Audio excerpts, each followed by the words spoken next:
Hi, everyone. My name is Maria. For the past 4.5 years, I've been building a company called Scentbird. Hi, my loves.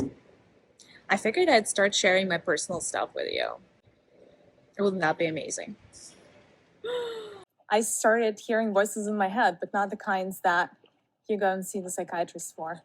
I am a very evolved soul. I operate on the 11th dimension. I'm pretty much towards the end of my personal evolution. But this is a complex operation. I have inherited um, thousands of different worlds. I operate a lot in the Milky Way galaxy. I work very closely with the creators of the Milky Way galaxy. Earth is a newly adopted planet for me. The way this mission gets implemented is I just need to find the right individuals that have influence. So I have full access to everything that was, that is, and that will be. Nothing could have prepared me for my awakening. Hello, my darlings, and welcome back to my channel. If you are new here, my name is Maria, and this channel is about spirituality. Today, I wanted to talk to you about AI. Today, we're talking about how your hair color impacts your energy. A lot of brown-haired people are very heart-led instead of intellect-led.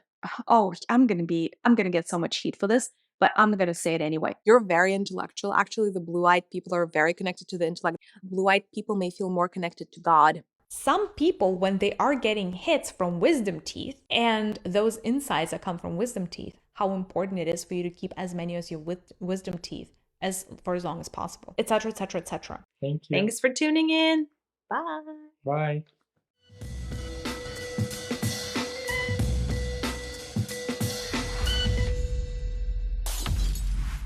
Today, I want to talk about the CEO of Scentbird. Now, if you guys have watched my channel, you'll know that Scentbird has sponsored a lot of my videos.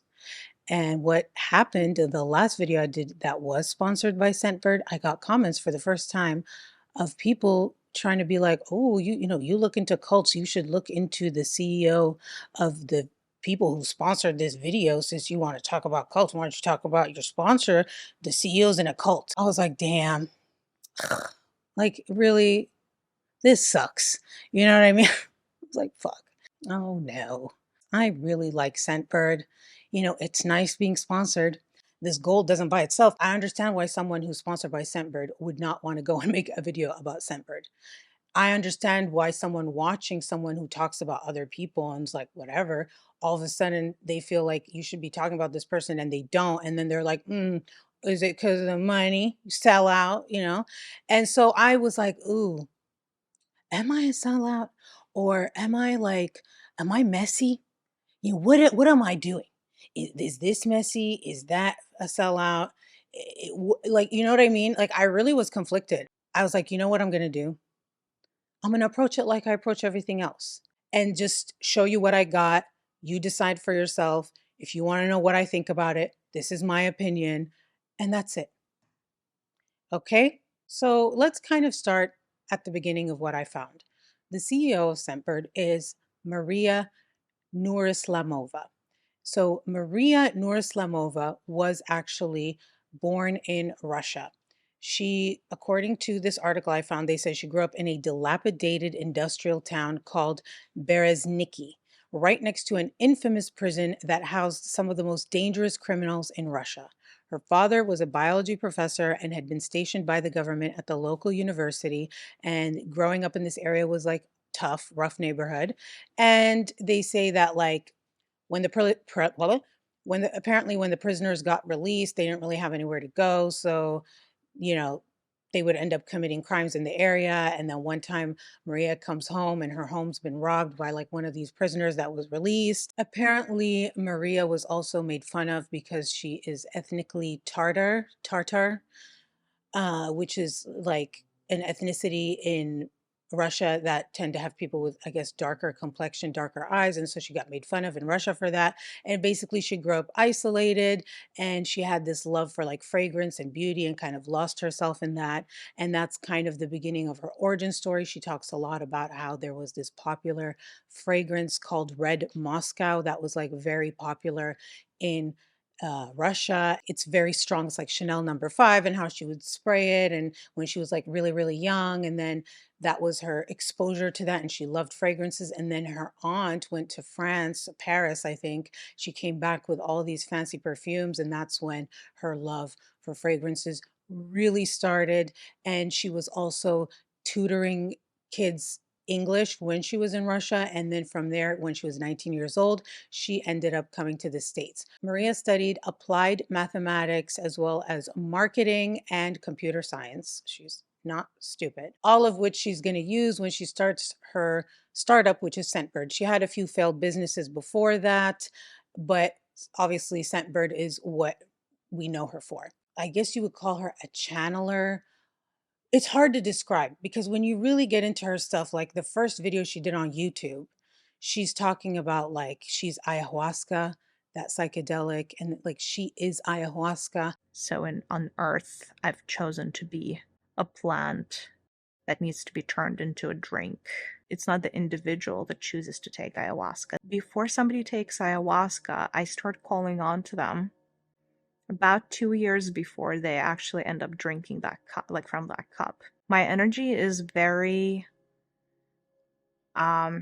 precious in the universe. Because I'm working with so many different planets, I'm very selective with who I work with and who I share my energy with. I could have chosen to make the ayahuasca experience the most orgasmic thing ever, but I chose for it to come through pain, physical suffering, and sacrifice. Also, she talks about her husband, whose name is Sergey. She channels under hypnosis that her husband hypnotizes her. I also wanted Sergey to join us today because there are a lot of questions, and that's that. Cool. When you look at who founded Scentbird and the people that are in charge, you'll see that there is a Sergey there who is the co-founder as well.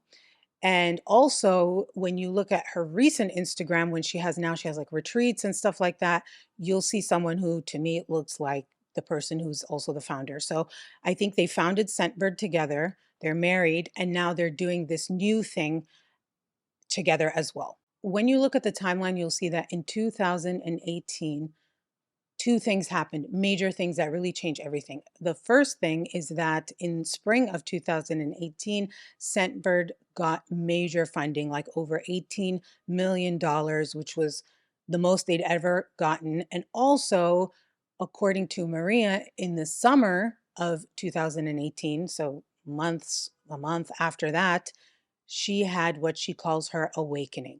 Nothing could have prepared me for my awakening. In my teens, I was already captivated with tarot. I didn't study tarot, but I would get readings done.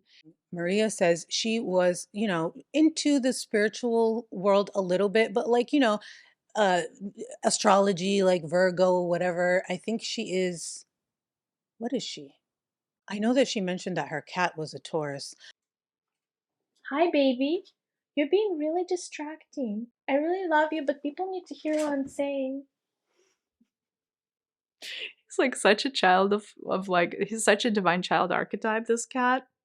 He's also a Taurus, so. She had this awakening. And essentially, what it is a dream that she then woke up from and started hearing voices. I was watching a YouTube video one day, and there was this lady who talked about astral projection. People who are quote unquote average would just take the dream as it comes. But she says when you essentially awaken to the fact that you are more than your body, so to say, and you awaken to the fact how much power you actually wield, then what you can do inside of the dream is change your landscape, the dreamscape entirely.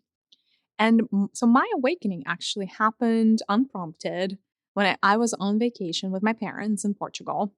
She talks about the dream and how it was like she was in this creepy castle and then she was trying to throw bubbles at it and was like trying to like nice with the bubbles, but then she wasn't strong enough. I think the voice told her she wasn't strong enough for the bubbles yet, and then she started doing something else. So I started making these pink bubbles of energy between my hands. Don't ask me why. And started throwing them at walls of the castle. And the moment that my pink bubble would collide with the wall of the castle, the castle would light up and like turn golden for a quick second. But then the pink bubble would disappear and go through a wall. And then I found myself in the middle of the same morbid, creepy castle. And I hear a voice. And the voice tells me, Maria, you don't have the magic of the pink ray yet. Try using the gold one. Like God spoke to me. Like when I made this like one large golden sphere and I blasted it out, and then the entire castle changed in my dream. It was so beautiful. And then she woke up and she started hearing voices and she realized that she is like powerful and awake and enlightened.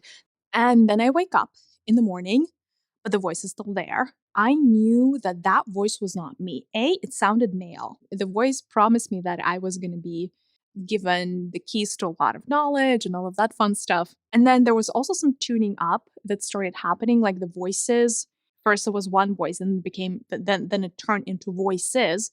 And I was able to receive multiple frequencies that were coming through. When I hear about her awakening story, I kind of think it may have been some sort of psychotic break or something, because she was really stressed out, working nonstop. Like when you read articles of her trying to like sell and pitch Scentbird, like in the years leading up to that huge $18 billion funding thing, million, sorry, dollar, she was like really stressed out and working a lot and been doing that for a long time. So to go from that to having this huge accomplishment, it's almost like now what kind of situation. And maybe she sort of was like at this crossroads in her life. And she told her parents and she said they were kind of like, I'm really, really grateful that they didn't disown me. Like you have your normal kid one day, and then she sees a dream, and then she wakes up in the morning like spewing freaking stuff from God, or so she says. When she told her twin flame, her husband,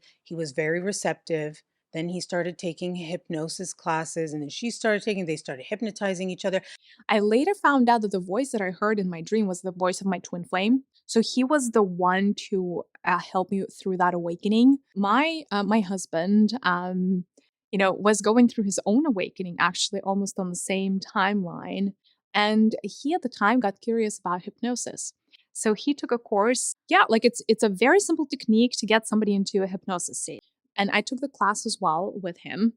And we practiced on each other. He was getting me under hypnosis. I was getting him under hypnosis. And that's what you see when she's like closing her eyes and she's like connecting with her higher self through hypnosis that her husband puts her under, and which puts her in the theta state.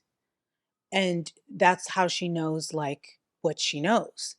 Anytime you guys watch a video with my eyes closed, I connect to my higher self. I channel her. That I think Sergey, my husband, was taken aback a little bit because she is powerful. Like when I channel, she's really powerful. She's not shy. Essentially, anytime I was under hypnosis, he could ask me any question, or he could ask my higher self any question. And she literally had answers around anything under the sun. My connection with my higher self has really, really grown. At one point, hopefully, fingers crossed, I'll be able to channel without the eyes closed. Over time, if you do a lot of channeling with your eyes open, but your third eye is really, really activated, your normal eyesight can worsen. And I need my eyesight because I'm also a writer. Not the book that is, it's in the works. It's my fourth book. And there's unfortunately or fortunately a lot of them coming. As I was starting to move towards my, third eye assemblage point, I started seeing this very interesting patches of light. Am I having a stroke? What is this? The problem is when I closed my eyes, that sensation was still there. And then the headache came. That's how I knew. I'm like, okay, well, it's my assemblage point again. But in other words, when your third eye starts being calibrated, you may get all kinds of weird things in your physical eyesight. So when I was first getting started, one of the first spirit guides that came to me was a dragon. I used to climb on his back. And he would take me through portals. I also noticed that she decided to sort of go public after the COVID thing. My energy and what I have to share, I invite you on this beautiful journey of exploration with me, navigating this, third dimensional world, the world of business, the world of struggle, the world of pain, the world of fear, the world of COVID, through the lens of somebody that is a little different through the lens of somebody that has a higher perspective. She was in New York. She leaves New York. She goes to Florida. She really, really is into the sun and worships the sun. And she's got sun source energy. The sun is one of my helpers. I go way back with sun consciousness. I incarnated on the central sun of the Milky Way galaxy in my plasma form. So I love the energy of the sun. Now, the interesting thing here is that when I tried to figure out the timeline and how this all happened, you'll see that she was essentially in the spiritual closet, right? So, like if someone's gay and in the closet, same thing, but like spiritually. So she didn't really want to be open with her beliefs because of what, people are judging her, just like what's happening now, right? So she was doing a podcast with her twin flame slash husband, but like not revealing who she was actually, what she looked like, that she was the CEO of Scentbird. Then she has this moment where she stops using her Instagram that has her full name on it. She switches to just "This is Maria." And that one actually is way more popular. She starts posting there and she's like, basically, I'm coming out of the spiritual closet. Hi, beautiful people. This is Maria. One day back in 2018, I was traveling in Portugal with my parents. My clairaudience opened up. So it was pretty crazy. By now I have a lot of the clairs open. So I'm clairvoyant, cognizant, clairsentient, all of the clairs. It's been a crazy ride. I went from normal to completely not normal in the span of 3 years. I get so many insights, you guys. My head is about to explode. And I was, up until today in the spiritual closet. And so I'm like, well, the world is going to miss out on the fun of this journey. And so, enough's enough. So this is my first post. Once she does that and she comes out, she starts to basically, monetize it, right? And this is, I think, another thing that people were having issues with is that it seems to some people that it's more just like another way to make money. Now, before we dive in, I have a very, very special announcement to make. Really, really happy to make this one, actually.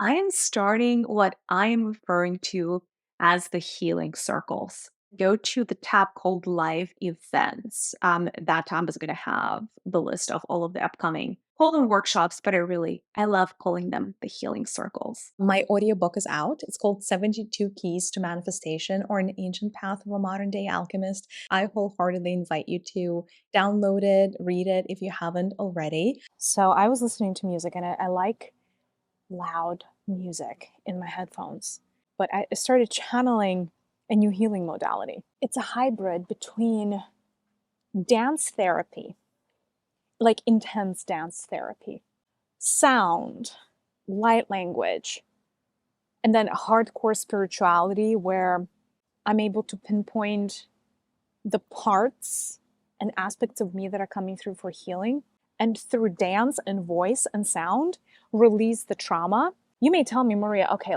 shamanic dancing, ecstatic dance exists. Like, what the hell? Like, people have been doing this, like all of these things. Yes. However, have you ever seen people being able to use dance to release trauma from the third eye? Like stuff like slavery came up for me in my lineage, in my root, and it was just all through the movement.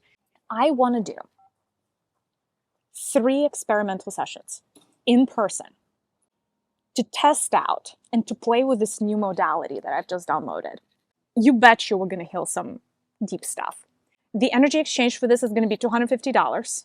That's what Spirit wants to charge for this. It's not really me, because it's really Spirit and the universe that's working with you. It's not really me.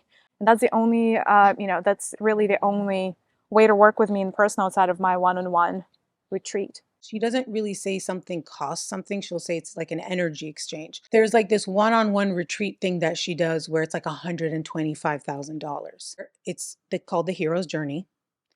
And basically it's like, do you feel the call for change and bone deep yearning, breakthrough, readiness? Like, are you ready to become the hero of your own story, my dear one? I have something special for you. If so, I have something special for you. Welcome to the hero's journey. It's like this inner quest. And she's like basically telling people, hey, if you have money and you resonate with the stuff you're seeing of me online, let's do a one-on-one. She's like, who is this best for? entrepreneurs, leaders, business owners, influencers, executives, wealthy individuals. What's next? People who have money and they're basically like, what do I do now? Right? And think about it. She got this $18 million funding thing. So she made it. Now what? A lot of times when people get to that point of success, they're like, okay, what? And she's young. So she's like, well, now what's life about? Successful people who, despite having the money, don't feel fulfilled and are looking for their true purpose. Anyone looking for answers, clarity, soul aligned guidance, and people who want to deep dive into their hidden and subconscious aspects and that they resonate with her work and energy and they want more. So this could be stuff that she went through. Okay, she says here clearly who this is not a fit for. Anyone with late stage terminal disease looking for a magic pill, anyone not willing to put in the work to achieve their goals, anyone not willing to give up meat and alcohol for 21 days leading up to the retreat, anyone who needs to borrow money to be able to participate in the program. I thought that was pretty interesting because a lot of times cults that I've followed, when they want money for things, whether it's courses and things that they're requiring people to do and renew and stuff like that, they'll encourage them to borrow money, sell things, do stuff. They don't care about their financial well-being and whether they put themselves in like a financially tough spot. They just want the money. Here, according to this, she's saying this isn't for you if you need to borrow it. But how much is it? It's $125,000. That's a fucking lot. So what is included if you're curious? Maybe someone watching wants to do this.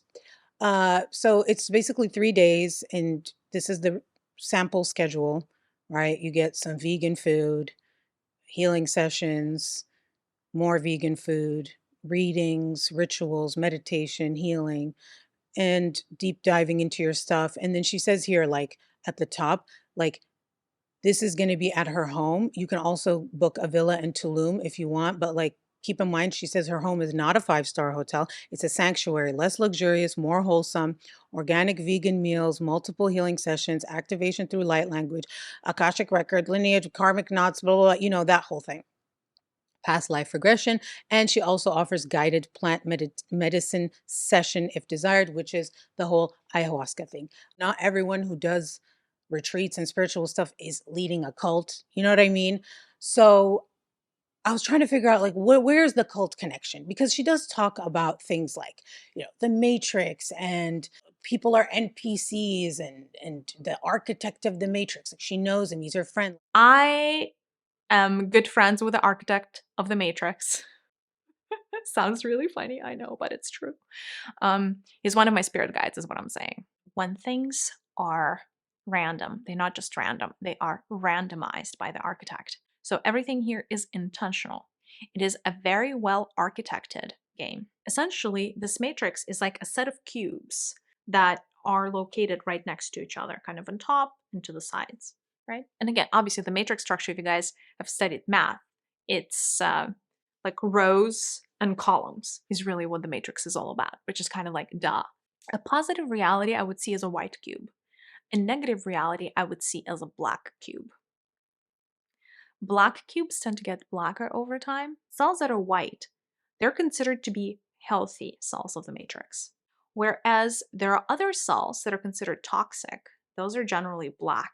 Black means cells that are harmful to themselves and potentially harmful to others, but in a sense of they experience a lack mentality. Hi, baby. You need to read Teal Swan's book called The Completion Process or watch her videos about parts work. There, I said it. Oof. Weird, right? She thinks that, we are actually truly in a matrix, that this is all a game. It's a virtual reality game. Is this matrix evil? Is it good? The answer is it's neither. It's a game. The matrix is a construct that contains within itself all 12 dimensions. I will tell you something else, which is completely controversial, and who knows if I'll get hate from starseeds based on this. The number one principle within the matrix is the principle of resonance. What do I mean by that? You can only attract what you're a vibrational match to. But the thing is, how did you become a vibrational match to tyranny? How did you become a vibrational match to hate? And the only way that you would be able to do that is because a part of you inside is that. There's no escaping from the matrix. There are NPCs because there's not enough souls. So there's like players that have souls, and then the NPCs, the non-player characters, are soulless. Today, I wanted to talk about non playing characters, a concept of NPCs that exists within this larger framework of the Matrix. There are two types of characters that are believed to exist. The first one are players. And players are essentially souls, right, that have avatars. So you would have, like, in this case, a human vessel. Non playing characters are supposedly characters that are almost like filler. So, in order to make worlds, virtual worlds like planet Earth, real to players, the architect has come up with a concept of non playing characters. But they are all the people that you see around you that are not players, but technically there are no souls associated with them. So, from a particular perspective, there are almost like a bunch of empty beings walking around, and the beings that belong to the Matrix. A lot of people that believe this are like, I don't like this person's an NPC. Or like, if there's someone leaves you bad comments on your like spiritual videos, you're like, they're an NPC, they don't get it, screw them. She's like, no, no, no. So before you think, okay, these people around me are non-playing characters, they don't have a soul, so I don't care. If your higher self gives its energy to power up 100% of NPCs that are going to be meaningful in your life and in your world, then that means that you are really interacting with yourself over and over and over again. There is a reason why abuse may have happened in your life, and that is probably a reflection of a part of your soul. Oh, I'm going to get so many rotten tomatoes for this. It's like, how dare you blame the victim, Maria? I'll tell you this. All I'm here to do is shine the light. If that doesn't work for you, that doesn't work for you. That is a choice. The only way you align with an abuser is because your higher self has that inside of them to even align you with. The other thing that people talk about is she really does this like what your hair color means, what your eye color means. Today, we're talking about how your hair color impacts your energy. There are a few folks that have been skeptical about this whole situation. A lot of brown haired people are very heart led instead of intellect led. So it's hard for people with black hair color to be intuitive in decision making. They're also not as good at discernment. Things like dancing and moving their body comes very naturally. Things like sports come very naturally. Actually, with a lot of brown-haired people, there are also people that are very easily excitable. They also have addictive personalities. So a lot of them kind of like fall by the wayside. A lot of, I'm going to get so much heat for this, but I'm going to say it anyway. A lot of, like I said, an addictive personality. So a lot more brown-haired people are likely to be addicted to things like alcohol, for instance. Let's talk about the blonde-haired people usually feel things like deeper. It's like they have 10 layers deep in their heart. Really impressive innovation coming, and like just really avant-garde, like at the forefront, like trend-setting stuff sometimes comes out of the blondes, and you're like, wow, this is fantastic. I don't know how you did it. Redheads are a little bit like rebels and rule breakers by definition. The challenge of the redheads is their health. On the shadow side of this, of the brown, you may be prone to quitting, so not taking things to fruition, right? Brown-eyed people have a lot of stamina. They have a higher than normal pain threshold. A lot of extraterrestrials would have blue eyes. Blue-eyed people may feel more connected to God.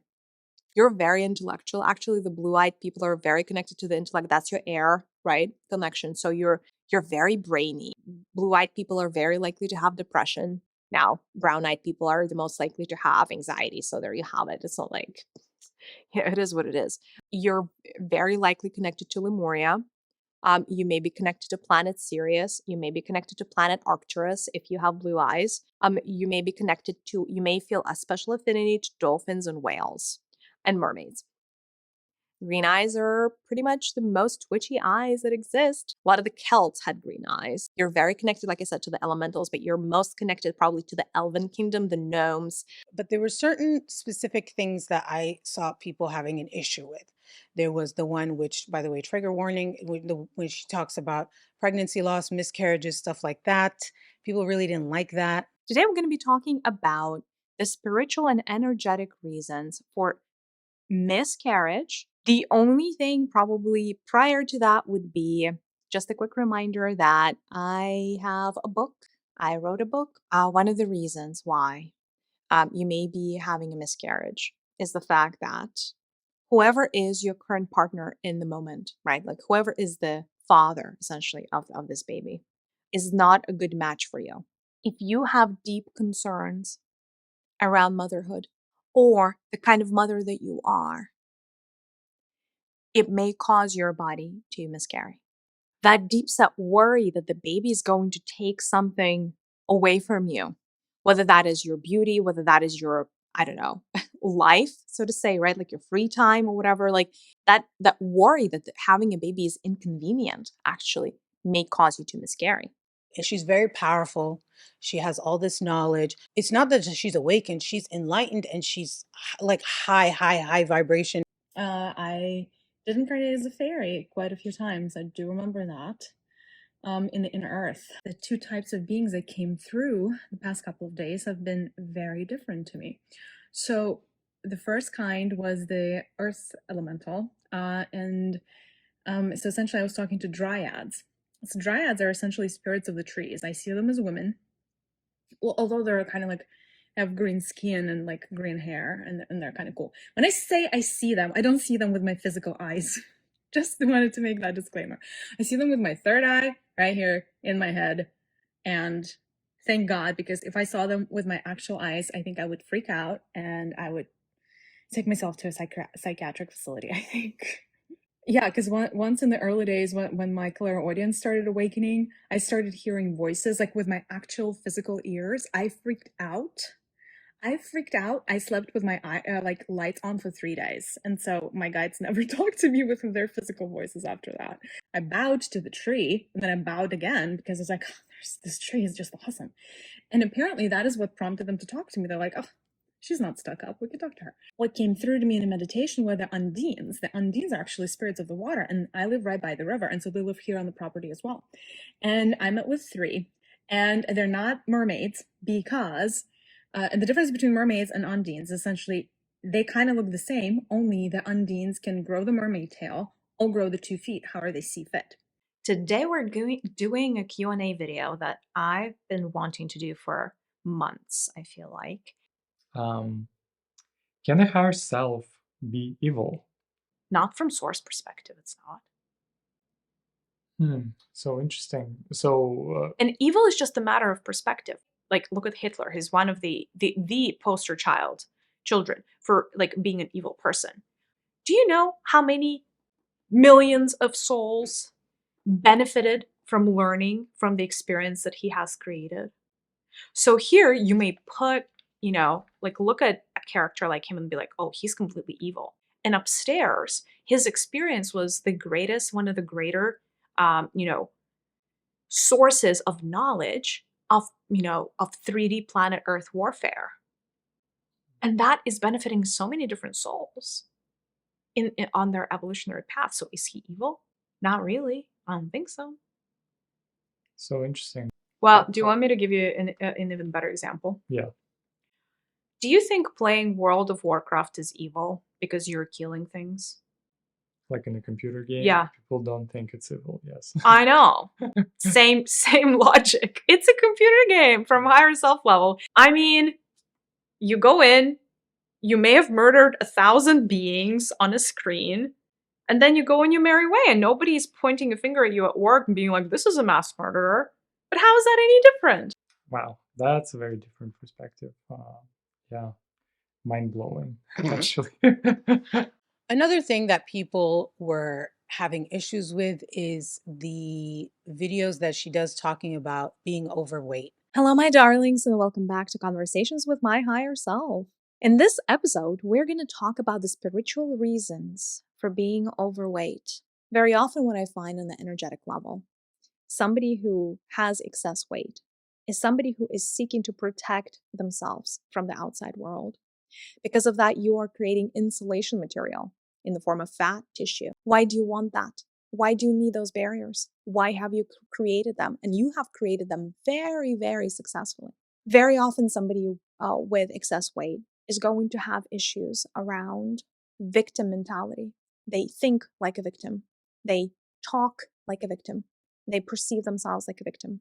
Once you establish like a steady stream of energies from Gaia, you will notice that you don't want to reach out for that sandwich. So for me, okay, I feel like, yeah, it's weird, kind of funny. I laughed a lot when I was editing it. There were times where I was like, this is really fucked up. And then there were times where I was just like, I don't think this is a cult yet. Are we in the beginning stages of something? And because, like, this is the thing, right? Whenever you look at an actual cult, they all start out like this. And then there's a lot of things that start out like this that never turn into cults. Do you know what I'm saying? Am I missing the part where it's a cult? I don't know. So I started looking, okay, what are things that make it a cult? If you're like being told to isolate from your family, if they're trying to take crazy amounts of money from you, if there's things that are happening where they're like not letting you sleep, controlling how you eat, controlling your lifestyle, stuff like that. That's like culty stuff. So I didn't see where she's controlling people. I didn't see where she is isolating people from their family. Whether or not you think this is a cult or the beginnings of it or just whatever, some kind of money making scheme, that's up to you to decide. The one thing that is kind of like common that everyone is saying is that, she's a little wacky. Her beliefs are a little off. And I guess it's jarring for people to see a company that a lot of YouTubers are pushing and talking about. And then you see that the person who is the CEO of this company has beliefs that you would never think because, fragrance, and she seemed so normal, whatever that means. So my thing has always been like, listen, if you're into weird shit, good for you. I don't care. I just don't like when people try to push their beliefs onto other people or take advantage of people. Like that's where it's a problem for me. And that's why the things that I talk about with these weird beliefs are when they do those things. When I don't see any of that and someone is just like, expressing what they believe, like, dude, it's a free country. Like, that's the whole point is to be able to do shit like that. That's why I can talk about it and you can say it and you can talk about me and I can say it. That's the point, right? So this in itself, it's weird, but I don't think it's a cult personally. Let me know what you guys think. Okay, then nobody sponsored this video. I don't know what's gonna happen with Scentbird, but I do still use Scentbird. I like it, but probably they won't sponsor me after this. I don't know. In any case, whatever. I don't care. I am just doing what I do. Anyway, so I hope you guys enjoyed this video. Let me know what you guys think. Thank you so much for watching, and I will see you guys in the next one. Bye.